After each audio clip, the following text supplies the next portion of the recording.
Olá pessoal, tudo bem com vocês? Estamos aqui então para a nossa... Agora sim vamos começar o ano letivo de verdade, né? Vamos começar com a matéria nova. Até aqui nós fizemos o nivelamento, né? Que foi a nossa revisão, e agora a gente vai começar o ano letivo. Então eu vou compartilhar com vocês aqui a tela da nossa aula, né? Para a gente começar. Então vejam só, língua portuguesa, né? A nossa matéria, a nossa disciplina. E nós estamos na primeira semana, que é a semana 7, na verdade, né? Na primeira semana do ano letivo normal, né? Depois das 6 semanas que nós tivemos atividade de nivelamento. A nossa equipe, então, o professor Zulene, a Tenente Lima, a Tenente Juliano Pacheco e eu, o Capitão Paulo, para a gente trabalhar junto, vamos trabalhar junto esse ano, e é uma satisfação ter vocês aqui com a gente, né? E a gente vai ter vários encontros, espero que sejam bastante proveitosos, ok? Bom, gente, para começar a nossa aula, eu gostaria de mostrar para vocês uma obra de arte, que é essa aqui, olha. Todos conhecem, né? Aqui está identificada a Mona Lisa, do Leonardo da Vinci. O que nós temos, Leonardo da Vinci, né? O que nós temos aqui que nós podemos comentar sobre a obra? Vocês já conhecem uma obra, veja só a singeleza da obra, né? Algo muito realista, né? Bastante real, né? Então aqui está mostrada uma obra clássica, né? Uma obra clássica, ou seja, aquela obra que tenta mostrar o real o mais verdadeiro possível, né? Com as regras da obra bem acabada, bem feita, né? E mostro para vocês também essa outra obra. Comparem as duas e vejam o que nós temos que diferencia uma da outra, né? Olhem, pensem, vamos refletir sobre isso. Olha para um, olha para outro, o que nós podemos estabelecer de comparação? Bom, vamos deixar isso para depois, já olhamos, já temos a noção, mas eu vou mostrar para vocês também um poeminha. Olha esse poeminha. Título dele, Pré-História, um poema de Murilo Mendes, um modernista. Pré-história. Mamãe, vestida de rendas, tocava piano no caos. Uma noite abriu as assas, cansada de tanto som, equilibrou-se no azul, de tonta não mais olhou para mim, para ninguém. Cai no álbum de retratos. O que traz para a gente à primeira vista esse poema, né? O que nós podemos imaginar dele? Né? Algo estranho? Está estranho o poema? É aquilo que nós estamos acostumados a ver, talvez nós até estejamos, né? Mas teve uma época que não, que isso aqui chocava. Então tá, essas coisas assim que eu estou exibindo aqui para vocês, que é um tanto estranho, né? Digamos assim, faz parte do nosso tema de hoje, que é vanguardas europeias. Então nós vamos começar essas nossas aulas com esse tema, na sequência didática número 1, vanguardas europeias, ok? Então esse é o tema da nossa aula. O objetivo da aula é reconhecer características estruturais de textos vanguardistas em prosa e em verso, e identificar nos textos vanguardistas o efeito do sentido resultante da escolha e combinação de palavras e recursos gráficos.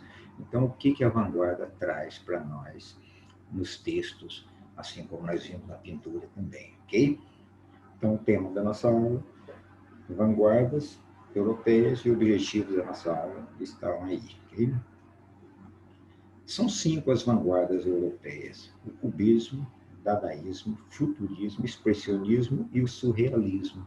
São essas 5. Mas hoje nós vamos tratar de apenas 2. Então, o nosso roteiro de hoje. Na introdução, nós vamos falar da importância das vanguardas, o contexto histórico que elas aparecem, no qual elas aparecem. Vamos falar das vanguardas cubismo e dadaísmo. Depois nós vamos continuar com as outras, ok? Então tá. Vamos para a nossa aula, então? Ok, como introdução, a pergunta que fica, o que é vanguarda? Né? Essa própria palavra vanguarda, ela vem do francês, esse van tem um significado que nos aproxima do avante, adiante, né? O van para frente, e o guarda vem de tropa, então a tropa para frente. Então, é mais ou menos a abrangência semântica desse termo vanguarda. Vejamos, é um termo que remete ao que é pioneiro, que é inovador, que vai na frente, né? Bom, e as vanguardas europeias, o que elas foram? Por que vanguarda? Por que vanguarda europeia? Primeiro, porque começou na Europa, né? E o que são as vanguardas? Foram movimentos surgidos na Europa anunciando novas tendências estéticas. Ok? Então tá aí. Nós tínhamos uma tendência estética, o classicismo lá, né? As obras clássicas, de rigor estético e tal, e de repente alguma coisa, algum movimento ou alguns movimentos anunciam uma nova ou novas tendências técnicas. Essas são as vanguardas europeias, ok? E por que da importância das vanguardas? Os vestibulares e o Enem, eles dão importância para as vanguardas europeias. Então, é um tema muito abordado no Enem. E por que isso? Porque a vanguarda é uma espécie de pontapé, um estopim que dá início, digamos assim, o carro abre alas para o modernismo. A arte moderna, ela tem um período ali que tem o pré-modernismo e as vanguardas europeias, que são, digamos assim, um prenúncio do modernismo, um prenúncio da arte moderna. Por isso, da importância das vanguardas, nós precisamos conhecer as vanguardas, para a gente entender bem o que é o modernismo. Okay? Essa é a importância das vanguardas. Okay? As vanguardas europeias, quando que elas ocorreram? No final do século XIX, 1890 e alguma coisa, até a década de 20. E em 22 nós sabemos que começa o modernismo, o movimento modernista. Né? Então, esse início do século XX, né, é o período que as vanguardas aparecem. Em que contexto histórico as vanguardas aparecem? Nós temos um progresso técnico e científico forte, né? Um progresso que vem acontecendo desde a Europa e atinge todo mundo, progresso industrial, científico. Né? E nós temos na Europa uma disputa política forte e que redunda no quê? Na Primeira Guerra Mundial. Então, veja só, a Primeira Guerra Mundial é o principal contexto histórico das vanguardas. Né? E é nessa época que os Estados Unidos assume o papel de nova potência política e econômica. Então, nós temos coisas acontecendo no mundo e nós sabemos que o contexto histórico influencia a arte e vice-versa, a arte influencia o contexto histórico, ok? Então, aí está o contexto histórico das vanguardas europeias. Bom, gente, nesse contexto histórico aparecem as vanguardas, com que propostas? Então, veja só, o que nós vamos, resumidamente, encontrar como propostas das vanguardas europeias? Elas querem romper com a representação fiel da realidade. Então, agora, a arte as vanguardas não querem uma arte que retrate a realidade. Não. Romper com a realidade. Confronto com as estéticas tradicionais, como é, por exemplo, a arte clássica, né? Então, as vanguardas querem combater, romper com essas estéticas anteriores, antipassadismo. Então, esse antipassadismo significa isso. Não queremos mais o passado, queremos romper com o passado, combater o passado, o antipassadismo cultural, e queremos liberdade de criação, criar arte da maneira que nos parecer melhor. Né? Então, essa é uma das propostas. Recusa a organização lógica das coisas. As vanguardas seriam uma espécie de laboratório de concepções artísticas, de experimentalismo do que é novo, do que se pode fazer de novo. São as propostas das vanguardas europeias. Aqui, logicamente, está de uma maneira um pouco resumida, né? Em suma, é isso, mas nós temos mais coisas, podemos aprofundar mais nisso. Né? E na literatura, especificamente, as propostas das vanguardas, que nós vamos ver nos textos literários, a desestruturação do texto, um texto sem estrutura lógica, né? A ausência de sinais de pontuação, a livre associação textual dentro da literatura, o rompimento com a sintaxe clássica, né? Com a sintaxe padrão, né? Vamos romper com essa sintaxe, rejeição às regras de versificação, ou seja, fazer verso de maneira mais livre e diferente. Né? São as propostas específicas na literatura. Vamos adiante? Como nós falamos no início, nós vamos tratar só de duas hoje, o cubismo e o dadaísmo. Então, uma vanguarda europeia chamada cubismo. Nós poderíamos resumir o cubismo em uma frase, então seria a frase, a simultaneidade de perspectivas, ou seja, várias coisas juntas, né? Essa seria, digamos assim, uma das principais propostas do cubismo. Mas o que nós temos no cubismo? Primeiro, que eles teve origem na França. Começou na França quando? Em 1907. E qual o marco inicial do cubismo? Esse quadro do Picasso, o quadro chamado As Senhoritas de Avignon, de 1907. Olhe para o quadro. Cubista. É a primeira obra cubista, né, que deu pontapé nessa vanguarda cubismo. Então, esse quadro está aqui agora, só para mostrar para vocês que esse quadro, essa pintura, essa obra de arte, marca o início do cubismo. Okay? O que mais que nós temos sobre o cubismo? O cubismo, ele busca a ruptura radical com os conceitos de objetividade, de linearidade, de proporção e perspectiva, ou seja, que é bagunçado, que é fragmentar. O cubismo apresenta uma realidade fragmentada, fragmento. Pega essa realidade e quebra ela em pedaços, né? É a fragmentação da realidade. O que mais? Busca a reconstrução dos sentidos da imagem diferentes, fragmentar para reconstruir com outros sentidos. Né? O que mais? Na literatura, especificamente, ou seja, nos textos, nós vamos encontrar o ilogismo, algo que foge da lógica. Lembra do poeminha do início? Poeminha sem lógica, né? O ilogismo, o anti-intelectualismo, ou seja, fugir do acadêmico, né? Humor, instantaneísmo, ou seja, coisa assim que vem de instantâneo, na hora, bate ali e é colocado no texto. Né? A simultaneidade, coisas que acontecem ao mesmo tempo juntos ali, e a linguagem nominal. Como assim linguagem nominal? Ao invés da linguagem verbal, vai aparecer nos textos cubistas mais substantivos. O texto vai ser mais, vai ter mais a presença de substantivos, ok? Onde que nós podemos encontrar esse tema, assim, para vocês que devem ter o livro, né? Na página 395, 396 desse livro aqui que muitos de vocês devem ter, né? Que é o Cereja, o William Cereja e a Teresa Cochara. Então, para quem tem esse livro, se vocês vão na página 395 e 396, vocês vão encontrar tudo isso que eu estou falando lá e mais enriquecido. Né? Então, é a nossa principal fonte, vocês podem consultar lá. Okay? Vamos adiante? Então, vejam, nós falamos das características do cubismo, olha aquele quadro que dá o pontapé no cubismo, as Senhoritas de Avignon. O que nós enxergamos aí como tema do quadro? Corpos e cabeças fragmentados, né?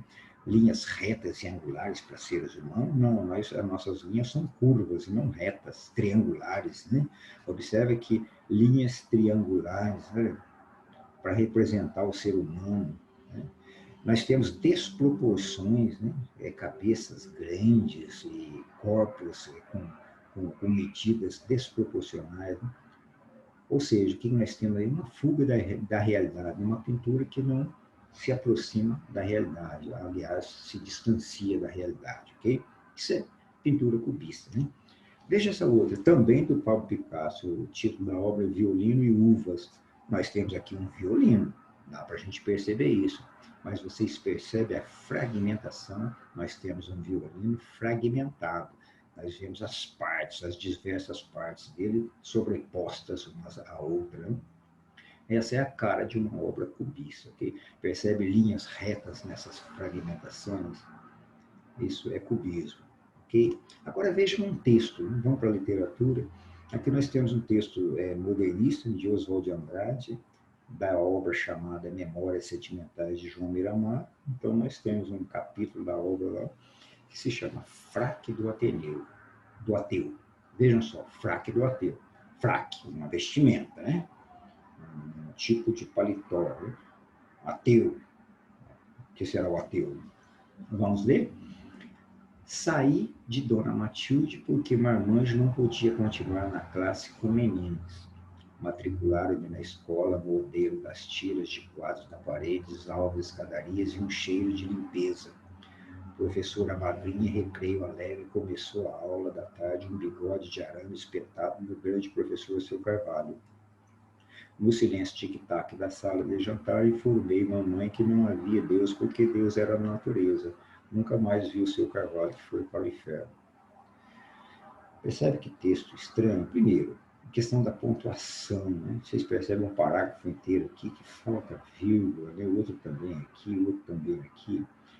Percebam o uso das nossas atividades sensoriais para observar as coisas, né? A visão, a professora magrinha, nós estamos usando a visão, recreio alegre, percepção, começou a aula, o professor, no silêncio tic-tac da sala, que silêncio tic-tac é esse? Um relógio que bate, silêncio tic-tac, estranho, né? Silêncio tic-tac, o relógio fazendo tic-tac e quebrando o silêncio, né? Aqui em cima, na escola, modelo das tiras de quadros na parede, a visão está sendo estimulada aqui, paredes alvas, escadarias nas paredes, alvas escadarias, visão, e um cheiro de limpeza, um olfato sendo acionado, né? E no silêncio tic-tac da sala de jantar, opa, da escola já estamos em casa, percebe a simultaneidade, a desorganização do texto? No silêncio tic-tac da sala, então quem já estava na escola, agora já está na sala de jantar de casa, informei a mamãe que não havia Deus, porque Deus era a natureza. De onde ele tirou isso? Nunca mais viu Seu Carvalho, que foi para o inferno. O que aconteceu? Quando nós lemos, nós podemos interpretar que lá na escola, o Seu Carvalho, que era um ateu, que é o professor ateu, falou para os meninos que Deus não existia, e o menino foi falar isso em casa, a mãe foi da escola, se queixou, o diretor mandou o Seu Carvalho embora, nunca mais viu o Seu Carvalho, que foi para o inferno. Então, essas são as características cubistas que nós percebemos num texto literário, né? A desorganização do texto, o tema aparentemente sem nexo, a mistura de assuntos, né?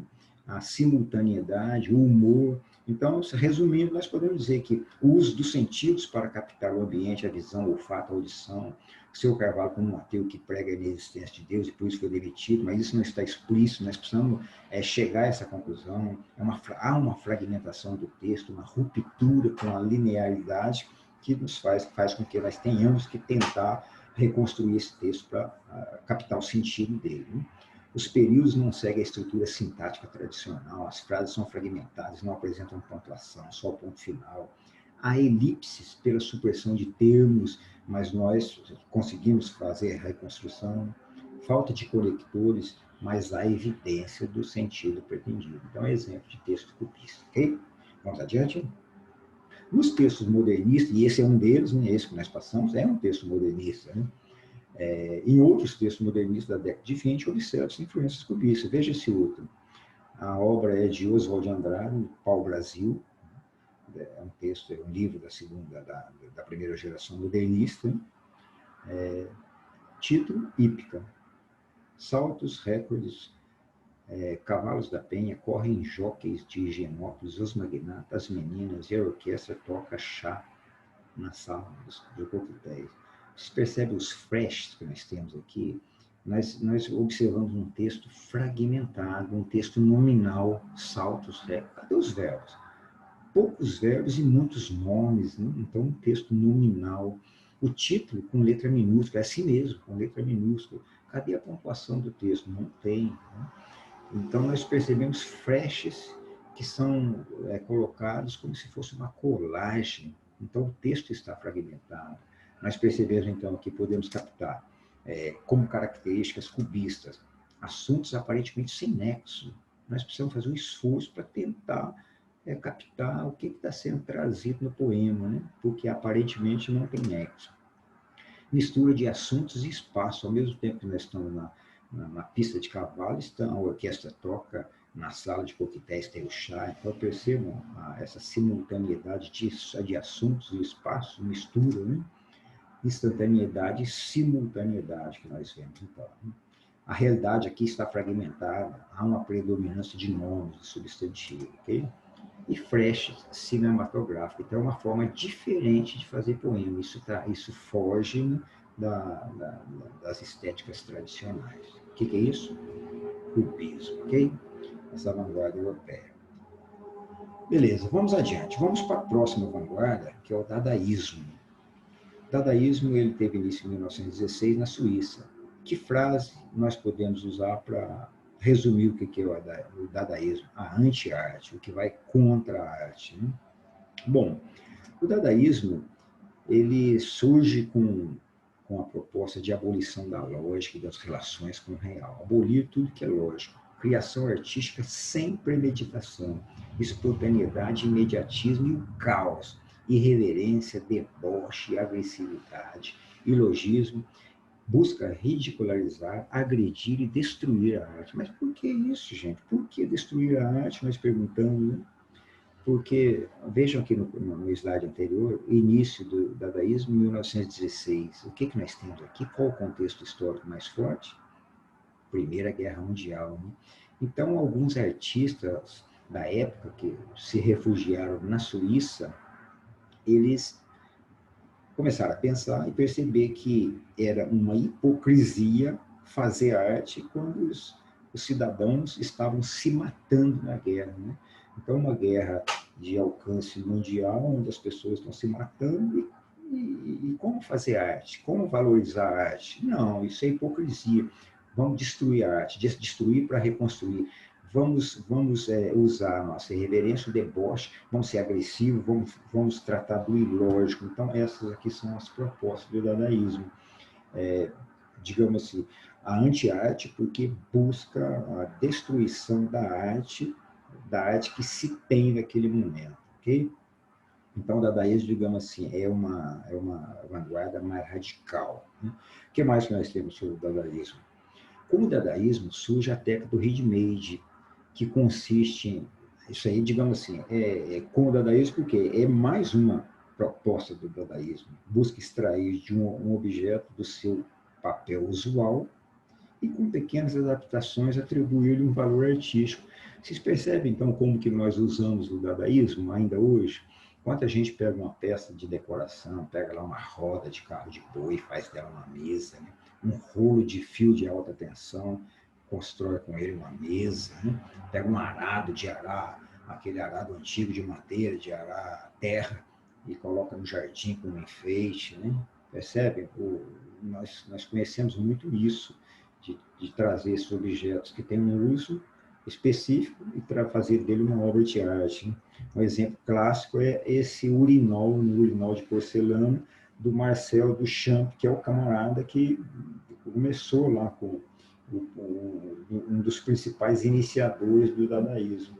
Então, essa obra de arte é famosa, de 1917, uma obra que tem o seu uso específico para urinar, um urinol, foi feita em uma obra de arte, foi transformada em uma obra de arte. Então, isso também é o ready-made que vem com o dadaísmo, que nós praticamos muito, ok? Agora, na literatura especificamente, nos textos, nós vamos encontrar a agressividade, a improvisação, a desordem, rejeição ao racional e ao equilíbrio. O que é racional, o que é equilibrado, está fora do dadaísmo. Busca livre associação de palavras, de qualquer maneira, né? Sem ter preocupação com equilíbrio e razão, né? Invenção de palavras a partir apenas do seu significante, inventar palavras novas a partir daquilo que elas significam. Então, vejam o que nós temos aqui. Veja esse poeminha. Um poema fonético chamado A Batalha, né? de Ludwig. Bum, bum, bum, bum, bum, si, bum, pá, pá, pá, pá, bum, bum, bum, tá, bum, bum, bum, bum, bum, bum, pá, pá, pá, cá, cá, cá, cá, A Batalha. Então, é um poema sonoro, estranho, chocante. A gente pergunta, cara, por quê? Que poema é esse? Poema vanguardista, ok? E nós temos isso na literatura, e na época realmente chocava. Hoje até nem choca tanto mais, né? Porque a gente acabou se acostumando com esse tipo de arte, né? Arte que choca, arte diferente. Mas, na época que isso foi criado, foi com o objetivo realmente de chocar. Vejamos o que mais sobre o dadaísmo. Esse Tristan Tzar foi um dos fundadores do dadaísmo, 1896 a 1963. Olha a brincadeira dele, receita para fazer um poema dadaísta. Ele próprio, né? O cara que deu pontapé no dadaísmo. Pegar um jornal, pegue uma tesoura, escolha no jornal um artigo do tamanho que você deseja dar ao seu poema, recorte o artigo, recorte em seguida com atenção algumas palavras que formam esse artigo e meta-as num saco.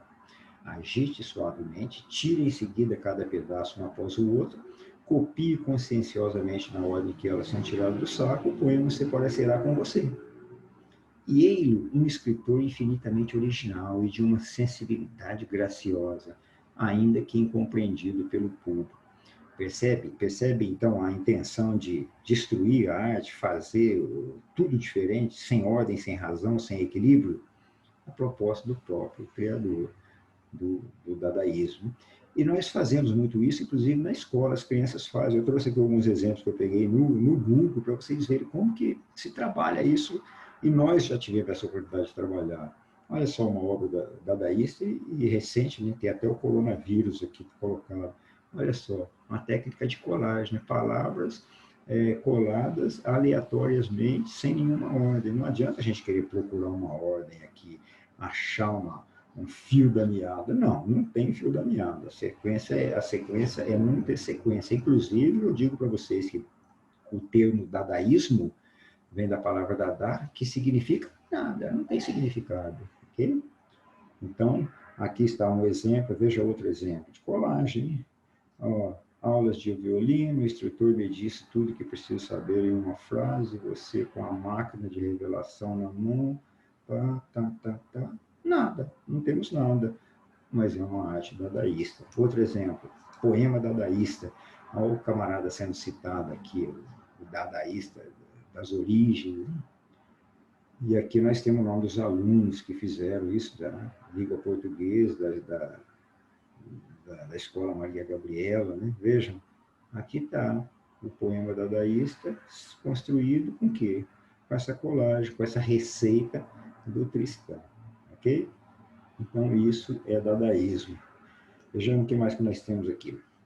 Um poema de Mário de Andrade, da obra Pauliceia Desvairada. Essa obra é modernista, né? Então, nós temos um poema chamado Ode ao Burguês. Eu insulto o burguês níquel, o burguês, a digestão bem feita de São Paulo, o homem curvo, o homem nádegas, o homem que, sendo francês, brasileiro, italiano, é sempre um cauteloso pouco a pouco. É isso o poema. Qual o sentido do poema? Sem sentido. Um poema feito assim com total liberdade criadora, né? Uma total desorganização, uma total irreverência e humor. Isso é dadaísmo, ok, gente? Então é isso que nós estamos tratando com vocês. Essa é a proposta do dadaísmo, ok? Bom, então assim nós concluímos essas duas vanguardas europeias e nós teremos a oportunidade de trabalhar mais com elas, né, na prova, etc. Tal. Vocês certamente lerão alguma coisa, nós colocaremos esses slides no AVA e também no AVA estará outras fontes de consulta, né, outros materiais de apoio para a gente dar sequência ao nosso estudo de vanguardas europeias. E, gente, foi uma satisfação trabalhar com vocês hoje e espero que vocês tenham aprendido alguma coisa, tenham aprendido algo novo e que seja um tema que vá nos ajudar à frente em outras aulas, ok? Desejo a vocês, então, uma boa semana, um bom estudo e até a próxima, gente. Tchau.